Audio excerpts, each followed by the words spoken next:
पणसर season आसी सारिकी पुणी पणस सीजन जीवा समय मध्य आसीगलानी। पणस सरिबा पूर्वरु चलतु आज बनेबा अति स्वादिष्ट पणस केक। एई पणस केक बहुत ही स्वादिष्ट लागिबो। पणस केक बनिया पई भिडियोटी को आपण माने संपूर्ण देखंतु, शेष जाए देखंतु, लाइक शेयर करिवे। चैनल रे नुआ थिले प्रथम थर पई कि देखुथिले प्लीज सब्सक्राइब करिवे। सब्सक्राइब करिया पई कि जमा भी भूलिबेनी। नमस्कार, जय जगन्नाथ सांग माने मॉम्स किचन क्वीन रे आपण मानकु समस्त को बहुत बहुत स्वागत। एइठी पणस केक पई कि प्रथमे आमे पणस नबा। तो एइथिरु मु 20 रु 25 टा एठी पणस पीस बाहर कर नेइची। एइठी देखंतु बाहर कर सारला परे सेइथिरु आमे मंजी ता भितरु मंजी बाहर कर नबु। आ जो एमती अछि फूल भलिया ताकू मध्य बाहर करिके आमे फोपाड़ नबु। सेटा जमा भी खाइया कथा नुह, कारण खाइले सेटा पेट खराब हेइथाय। तो एमती सब गुडी को एमती सबुथिरु आमे मंजी आ से फूल भलिया टिके थाए ताकू आमे बाहर कर नबा। ता गुडे प्लेट रे रखि नबा। आपण माने जेतिकी केक बनेबे सेही अनुसार पणस पीस नेबे बाहर करिके। तो एठी देखंतु एमती सब गुडी को मु एमती मंजी बाहर कर नउची। आ ता भितरु एटा मध्य ताकू देखिबे आपण माने टिके रेड कलर सेटा को जमा भी खाइबेनी बाहर कर नेबे। तो एमती सब गुडी को मु मंजी बाहर कर नेइची। एबे चलंतु गोटे ग्राइंडर जार नै आसीबा जोथरे कि आमे ग्राइंड करिबा। पणस को आमे ग्राइंड करिकी आमे केक रे मिसेइबा। तो ता पई कि गोटे ग्राइंडर जार रे मु सब गुडी को एठी पणस दे दउची। पणस देला परे आमे याको ग्राइंड करिया पई कि जमा भी एथिरे पानी व्यवहार करिबानी, खाली हमर एई पणस रस रे केकटा बनिबो। तो एठी पणस देला परे एथिरे मु गोटे बड़ कप चीनी मिसौची। आ एठी 4 रु 5 चामच एठी चीनी मिसे नउची।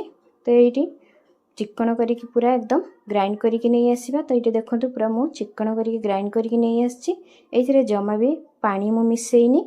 तो एठी ए रस रे हमर केक बनिबो एठी।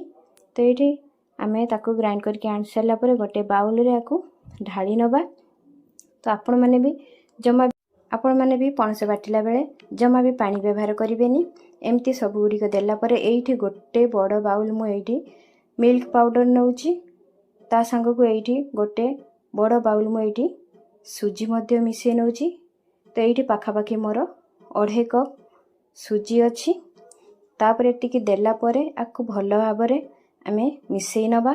सब जिनस को भलो भाबरे मिक्स कर सारला परे एथिरे भलो भाबरे मिक्स करिया जेमती कि गोटा गोटा हेगी सब जिनस न रहिबो सेमती भलो भाबरे एमती मिक्स करिया।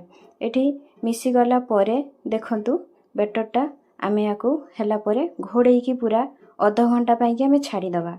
आधा घंटा परे एठी देखंतु सुजी हमरो फुली जाईची। एठी देखंतु फुली जाईची पूरा एकदम। एथिरे आहुरी टिके पानी हमको दरकार, एते गाढ़ा रहिबोनी केक पई कि।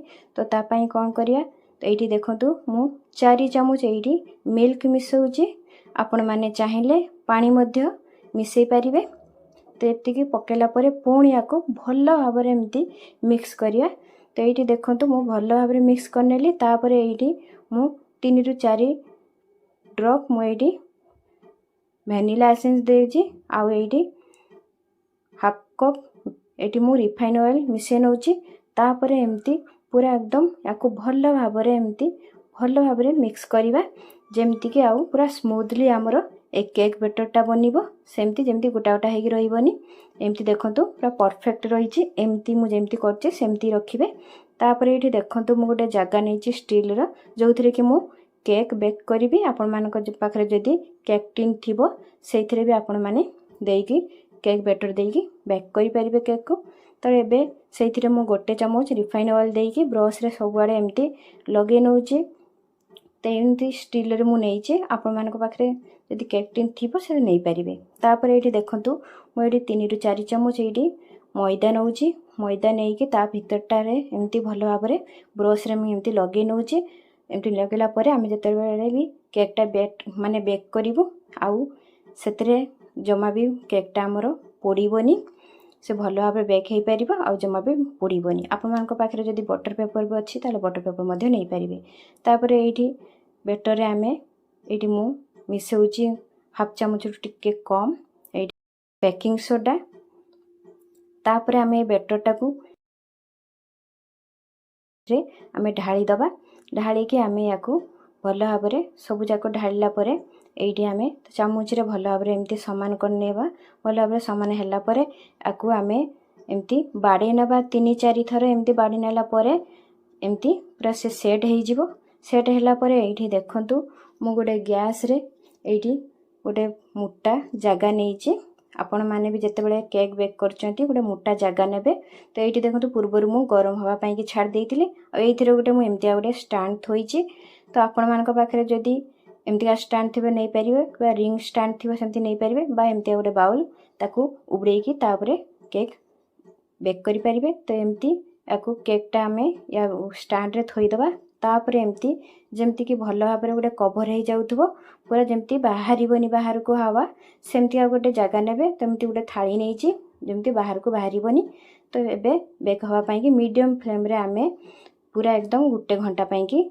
छाड़ीदबा तो ये देखु लो टू मीडियम रे मु छाड़ी गोटे घंटा पाखापाखि पूरा गोटे घंटा टाइम लगी केक पाई कि ये देखु केकटा आम आमर भल भाव हो गलानी ये देखु मु चामच गोटे लगे देखी तो से जमा भी लगुनि हाथ में तो ये ठंडा हाँपाई छाड़ा ठंडा है मुझे गोटे छुरी साहाय्य एमती चारिपटे एमती कट लगे नौचे कट लगला ये आपण मानक देखा गोटे थाली आणिकी से मु उबड़े नौची उबड़े कि आपण मैंने भी केकटा जिते बेक है एमती चामच साहाय्य चारिपटे एमती कट लगे ने छुरी रे आपण मैंने एमती करके एमती केक बाहर करेंगे तो एमती देखु केते सुंदर आमर केकटा पूरा भल भाव बेक हो जमा भी आमर तले पोड़नी बा किछि भी ये हैनी आ भल भाव पूरा एकदम भल भाव हो सॉफ्ट भल से यार बास्ना भी बहुत ही बढ़िया आसूची पणसर बहुत ही